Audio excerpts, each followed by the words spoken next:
Bien, bonsoir à toutes et à tous. Merci d'être présents pour cette soirée sur le lobbying de l'automobile et des énergies fossiles, bombe climatique. Nous vous proposons ce soir 2 tables rondes avec des invités passionnants. Notre première table ronde, nous allons entrer dans les coulisses des lobbyistes, leur façon de travailler, leur puissance de peser dans la décision politique qui concerne donc chacun des citoyens dans sa vie quotidienne. Nous verrons cela à travers 2 exemples, la norme anti-pollution Euro 7 et les bombes climatiques, ces gigantesques gisements polluants à travers la planète. Notre deuxième table ronde, nous irons encore plus loin. Comment contrer ces lobbyistes ? Un lobbying éthique est-il possible? Nous verrons précisément quel genre d'action on peut mener pour une contre-offensive climatique. Et enfin, vous pourrez poser vos questions directement à nos invités. Mais tout d'abord, et sans plus attendre, je donne la parole à Anne Hidalgo pour introduire cette soirée débat.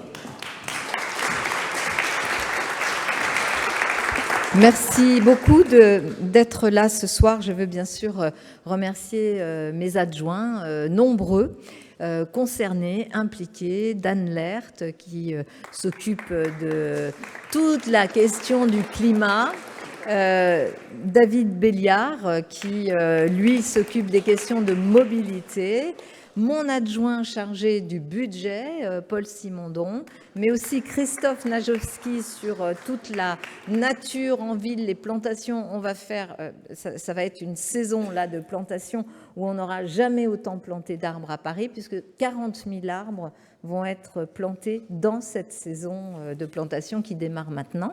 Et puis Antoine Guyot qui, lui, s'occupe comme adjoint des questions de propreté et évidemment très impliqué aussi à mes côtés. Je veux saluer et remercier très chaleureusement aussi d'avoir accepté de venir Karima Delli au Parlement européen qui porte ces combat et avec laquelle nous sommes toujours connectés, donc députée écologiste au Parlement européen, et ma chère Corinne Lepage, qui est quand même une figure extrêmement importante de la justice climatique. Et je veux remercier bien sûr les intervenants et notamment ceux qui ont porté cette grande enquête sur les bombes climatiques dont on a pu prendre connaissance avec beaucoup d'intérêt récemment. Et ce travail d'enquête est bien sûr indispensable. Alors je suis très heureuse d'ouvrir cette conférence ici, dans l'Académie du climat, qui est bien sûr un lieu emblématique pour toute l'organisation très pacifique de celles et ceux qui se battent pour le climat. Je dis toujours que cette citation de Martin Luther King qui dit « Il faudrait que ceux qui préfèrent la paix sachent s'organiser aussi bien que ceux qui préfèrent la guerre ».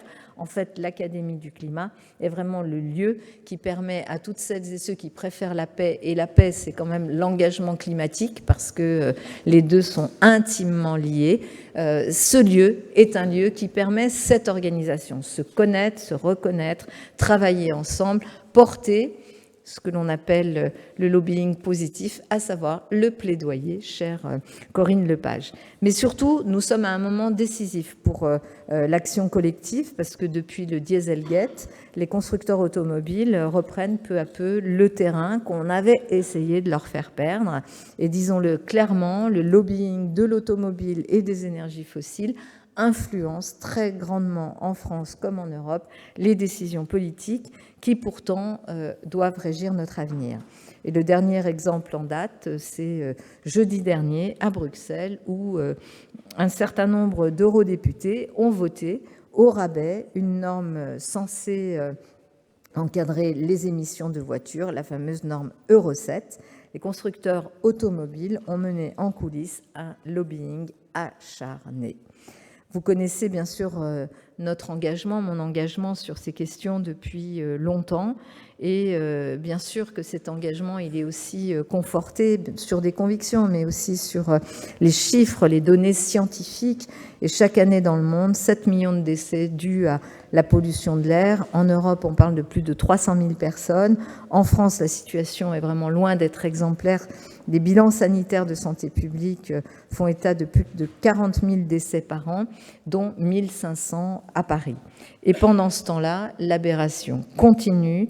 Les véhicules essence et diesel polluants façon Euro 7 rouleront dans nos villes jusqu'en 2050. Et en fait, nous ne pouvons pas attendre. Nous ne pouvons pas attendre 2035 pour la fin du thermique et le passage à l'électrique. C'est pour ça que nous agissons. C'est vrai que dès 2025, nous souhaitons, toute l'équipe ici, cette majorité qui est à la tête de Paris, qu'aucune Parisienne, aucun Parisien ne soit exposé à un dépassement de valeurs réglementaires pour l'oxyde d'azote, principalement dû à la pollution. Et les valeurs recommandées par l'OMS sont et doivent être absolument notre horizon. Aussi, au-delà des décisions que Paris peut prendre et que nous avons prises, nous portons aussi ces combats à l'échelle internationale.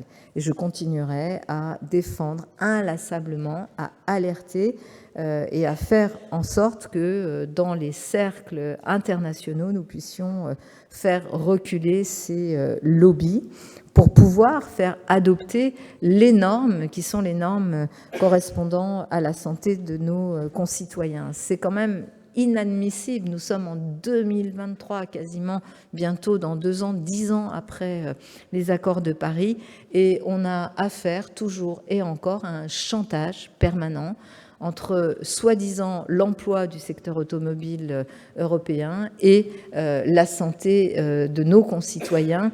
C'est inadmissible parce que nous savons que les emplois verts sont là et compensent très largement, si la transition était engagée, le fait que dans certains secteurs carbonés, il y ait évidemment une baisse de l'activité, parce qu'on ne peut pas faire de décarbonation sans arrêter un certain nombre d'activités. La question, c'est évidemment l'organisation de cette transition pour que les gens les plus modestes et classes moyennes ne se retrouvent pas piégés sans emploi dans un nouveau modèle économique qui n'aurait pas été préparé.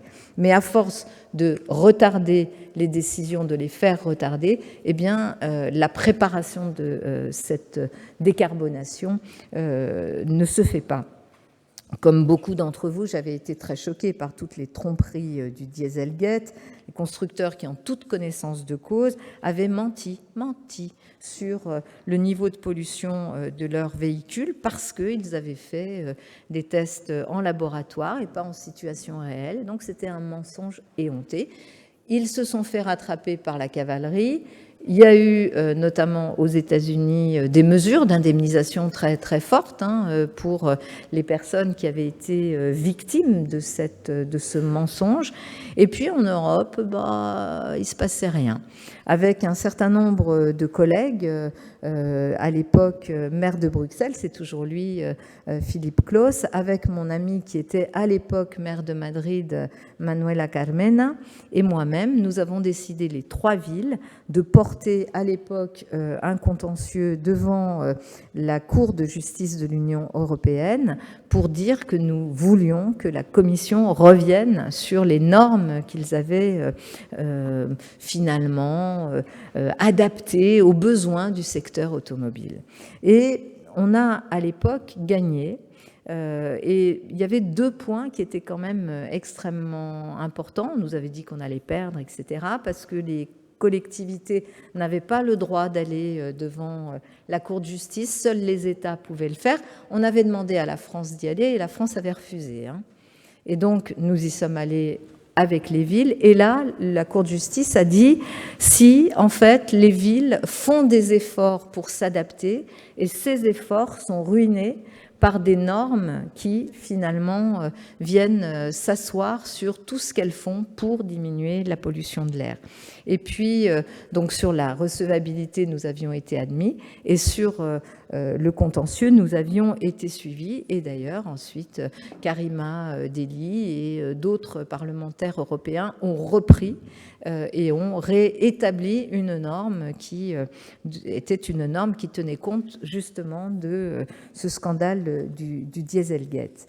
Mais évidemment, après tout cela, les lobbies de l'automobile ont continué. Alors, avec ce qui s'est passé et ce que nous avions anticipé un peu, nous nous sommes réunis avec un certain nombre de maires. Nous nous sommes réunis il y a quelques semaines à Florence, autour du maire de Florence, et nous avons, avec des maires comme le maire de Rome, de Bruxelles, de Zagreb, mais aussi de villes françaises comme Bordeaux, Montpellier ou la métropole de Lyon, nous avons décidé d'exercer notre droit de pétition. Ce droit de pétition que nous pouvons exprimer devant Bruxelles, devant la Commission européenne, pour dire que nous sommes en désaccord et que nous demandons l'application pure et simple de normes qui respectent les normes de l'OMS. D'ailleurs, je le dis, nous allons nous rendre très prochainement, je crois que c'est le 24 novembre, à Bruxelles, reçus par la directrice Maria Neira, le docteur Maria Neira, qui est en charge notamment des questions de pollution de l'air pour porter cela et pour obtenir aussi son soutien, je crois que nous l'avons, et le fait que tout abaissement des normes en matière de pollution de l'air entraîne plus de morts. Donc c'est autour de cela que nous allons porter aussi cette pétition et ce contentieux. Bon, tout ce qui se passe là est absolument inadmissible, inacceptable, parce qu'on est en train de brader la santé des habitants de nos villes, de la brader pour les besoins d'une industrie qui ne veut pas bouger, qui refuse de bouger, qui avait largement le temps de s'adapter, disons les choses. Quand on a commencé en 2014 ici à dire fin du diesel, on disait à l'époque en 2020, ça sera 2025 ou 24, mais lorsqu'on avait dit ça avec Christophe à l'époque qui avait cette responsabilité à mes côtés, nous avons été menacés dans mon bureau par un lobbyiste en chef qui est venu m'expliquer qu'il me rendrait responsable de la chute de l'emploi automobile en Europe et que par ailleurs, il livrerait des attaques qui me feraient passer pour une mauvaise mère et que je serais battue. Il a vraiment mis à exécution ces menaces, parce qu'il faut voir quand même, ne soyons pas naïfs, ce qui se passe sur un certain nombre de réseaux sociaux. Il y a des influences étrangères, mais il y a aussi des influences tout à fait connues, qui sont celles de ces acteurs très puissants. Je crois que le budget de la publicité automobile des constructeurs est de plus de 1,5 milliard par an, c'est cela? Je ne dis pas une bêtise, 1,5 milliard par an. C'est-à-dire que toutes les chaînes, les journaux, la publicité qui fait vivre un certain nombre de publications s'appuie sur quoi? Sur un lobby qui, évidemment, si on ne satisfait pas à leurs besoins, va dire qu'il est contre vous ou alors va retirer ses financements publicitaires. Et les régies publicitaires sont évidemment ce qui fait vivre encore aujourd'hui beaucoup de journaux. Alors, voilà, nous, on n'a pas envie de se laisser intimider. Vous l'aurez vu aussi, on a pris une décision avec mon équipe et David va porter ça avec courage et détermination. Nous avons décidé de nous attaquer à la question des SUV en ville. Et la question que nous allons poser, et Karima sera d'accord avec nous cette fois-ci. Non, ça c'est une petite blague, parce que la dernière votation citoyenne, on n'était pas d'accord avec Karima sur les trottinettes en libre service. Mais on est des gens qui respectons le débat. Alors, les SUV, pourquoi ? Parce que si vous regardez bien, il y a une vingtaine d'années, une quinzaine d'années, les constructeurs automobiles lançaient régulièrement les petites citadines. Et puis on est passé, on ne sait pas exactement comment, de la petite citadine au SUV qui a remplacé absolument tous les véhicules. Les SUV, c'est des gros véhicules. C'est des gros véhicules qui, parce qu'ils sont gros, polluent plus. Ils occupent aussi beaucoup plus d'espace public que des véhicules, je dirais, classiques. Et par ailleurs, ce sont aussi des véhicules beaucoup plus dangereux pour la sécurité routière. Quand vous êtes un enfant, que vous allez traverser la rue, souvent, vous êtes hors de vue de ces énormes véhicules qui n'ont pas leur place dans nos villes. Voilà. Et le fait de dire plus ou moins de SUV à Paris, c'est aussi un message qu'on envoie. Oui, ils veulent nous empêcher d'agir par plein de moyens, par leur lobbying, leur agressivité permanente, leurs attaques permanentes. On est un peu vaccinés. On est un peu vaccinés. C'est pas agréable, hein, mais on est un peu vaccinés. Donc on va continuer à agir. Parce que quand même, la santé, ça ne se négocie pas. Et lorsque ce lobbyiste était venu nous menacer, je me souviens de lui avoir dit qu'il était sans doute très puissant, très très fort, mais qu'un jour, lui serait peut-être à la barre d'un tribunal pour essayer de justifier pourquoi il avait empoisonné sciemment des citoyens, parce qu'il savait très bien qu'en mentant sur les normes de pollution et que notamment la pollution aux particules fines, c'était un poison qui générait beaucoup de maladies et qu'un jour peut-être lui serait obligé de justifier non pas de la chute de l'emploi dans le secteur automobile, mais peut-être tout simplement de la mort de centaines de milliers de personnes qui sont exposées à ces pollutions. Et donc ces SUV, aujourd'hui, il représente, dites-le vous bien, la deuxième cause de l'augmentation de CO2 dans le monde. La deuxième cause d'augmentation de CO2 dans le monde. Et on va laisser faire ça ? Non. Alors, on s'engage, on va mettre en place tout un débat, des actions. Voilà, il faut tourner la page, l'ère du tout automobile, notamment dans les villes où la mobilité peut s'organiser différemment. Évidemment que dans des territoires ruraux où il n'y a pas de transport en commun, il faudrait des transports en commun. Et puis, évidemment que les gens qui ont besoin d'un véhicule devront toujours pouvoir l'utiliser. Mais en ville, où on peut faire autrement, il faut faire autrement. Et maintenant, on est au pied du mur, on ne peut plus reculer. Donc, on va porter cela. Il y aura, bien sûr, le 4 février, un référendum, enfin une votation citoyenne, qui, comme celle sur les trottinettes, permettra à toutes les Parisiennes et les Parisiens de venir. Avant, il y aura du débat. Engagez-vous dans le débat. Nous, notre position est claire, et d'ailleurs David l'a très bien dit dès cet après-midi, et nous allons avancer ainsi. Alors, cette conférence, elle va nous permettre de faire le point. Souvent, il faut dire les choses, il faut agir de façon transparente, il faut dire ce qui est à l'œuvre, quels sont les processus pour nous déstabiliser et nous empêcher d'agir, pour pouvoir agir mieux. Et lorsque l'on dit les choses dans la vérité des prix, eh bien, on est plus fort. Parce que c'est plus facile de combattre un lobby aussi puissant que celui des énergies fossiles et des constructeurs automobiles lorsqu'on dit clairement les choses, lorsqu'on prend les citoyens à témoins et qu'on les prend aussi pour des êtres adultes et des acteurs. Et donc, ce que nous allons dire, et la récente enquête sur les bombes carbone est vraiment aussi très révélatrice de ces collusions d'intérêts, de ces arrangements, des circuits de financement qui font toujours intervenir les mêmes acteurs. Nous le savons, il y a vraiment beaucoup de corruption aussi derrière l'action de ces lobbies. Nous le savons au niveau européen, nous le savons au niveau parisien.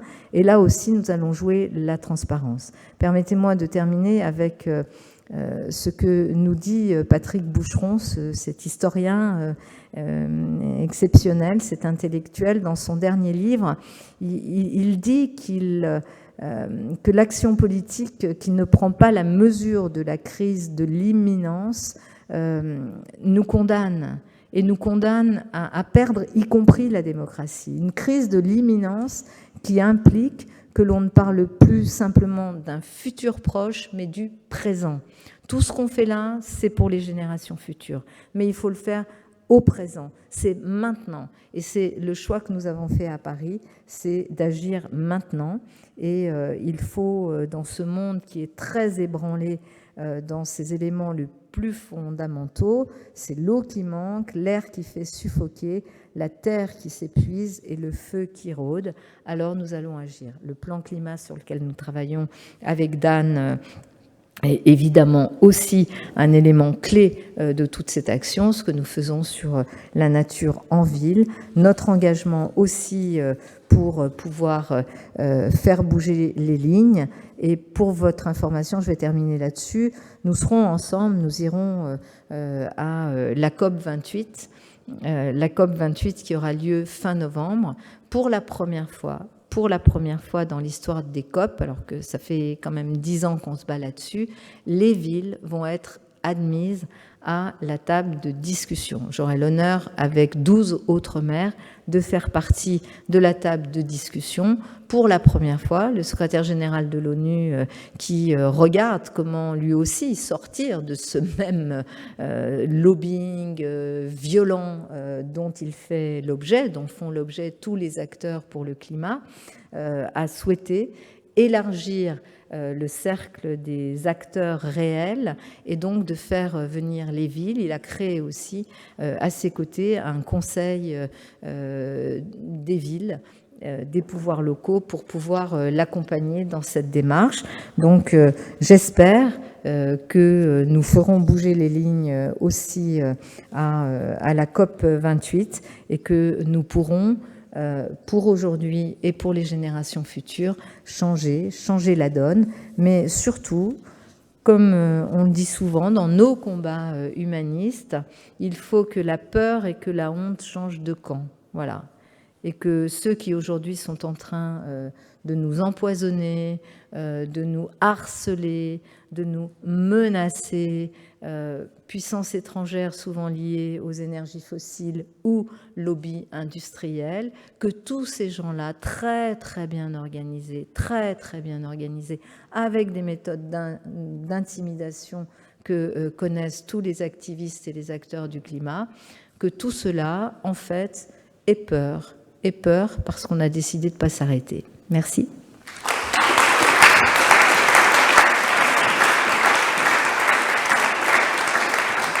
Merci beaucoup Anne Hidalgo pour ce discours introductif. On va tout de suite commencer notre première table ronde sur la